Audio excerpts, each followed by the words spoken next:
कहीं जो लोग हैं वो 2 अवस्थाओं तक, जो बचपन की अवस्था होती है वो कामासक्त नहीं होंगे, लेकिन कहीं की जैसी तीसरी अवस्था आएगी तो वो कामासक्त होना शुरू हो जाएंगे। ये मर्यादा फिर भगवान शंकर ने वहाँ पे निहित कर दी कि पैदा होते ही विकार ना आ जाए। और जो दूसरा वरदान कहीं ना कहीं उन्होंने मांगा था कि आप ऐसा कीजिए कि आप इसी चंद्रभागा नदी के क्षेत्र में मेघातिथि आश्रम, जो ऋषि जी का आश्रम है, वहाँ आप जाइए। वो एक बहुत लंबे समय से चलने वाला यज्ञ कर रहे हैं, उस यज्ञ अग्नि में कहीं ना कहीं आप प्रवेश कर जाइए, और जिसको भी आप पति रूप में चाहती हैं तो उसका ध्यान करके फिर अग्नि में प्रवेश आप करना। तो फिर वही किया, वहाँ से भगवान शंकर अंतर्ध्यान हो गए, और संध्या ने वही काम किया कि जहाँ मेधातिथि का जो यज्ञ चल रहा था, कहीं ना कहीं जो संपूर्ण पूर्णाहुति उसकी होने वाली थी, तो कोई भी भगवान शंकर के आशीर्वाद से संध्या को उस अग्नि में जाता नहीं देख पाया, और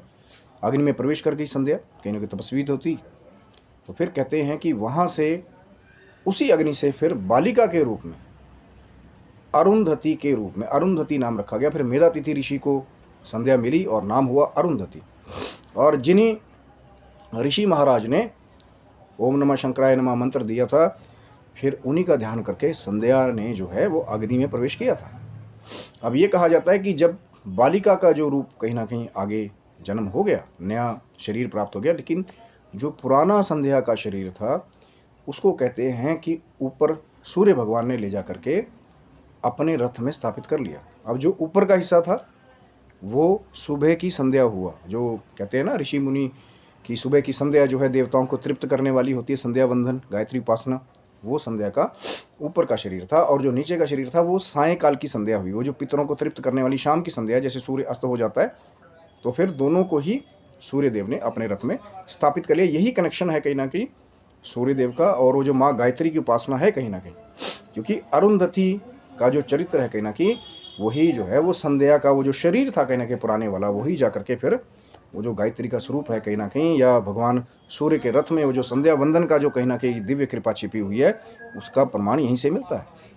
और यही संध्या वंदन को तीनों वर्णों को कहीं ना कहीं कहा गया है कि यदि सन्यासी हो तो उनको त्रिकाल संध्या करनी चाहिए, अगर गृहस्थी हैं तो 2 संध्या सुबह शाम की, लेकिन अगर तब भी ना कर पाए तो 1 संध्या तो उनको जरूर करनी चाहिए। जैसे मैंने बताया कि सुबह की संध्या देवताओं को तृप्त करने वाली, और जो शाम की संध्या कहीं ना कहीं वो पितरों को तृप्त करने वाली होती है, जैसे सूर्यास्त हमारा हो जाता है। और ये सब हुआ भगवान शंकर की कृपा से। वो जो मंत्र दिया था कहीं ना कहीं ऋषि जी ने, ओम नमः शंकराय नमः, उसको जप करके कहीं ना कहीं, और वो जो 6 महीने की अवधि जैसे तपस्या की थी कई युगों तक संध्या ने, तो फिर वो जो शरीर है दिव्य जिसके द्वारा तप किया था संध्या ने,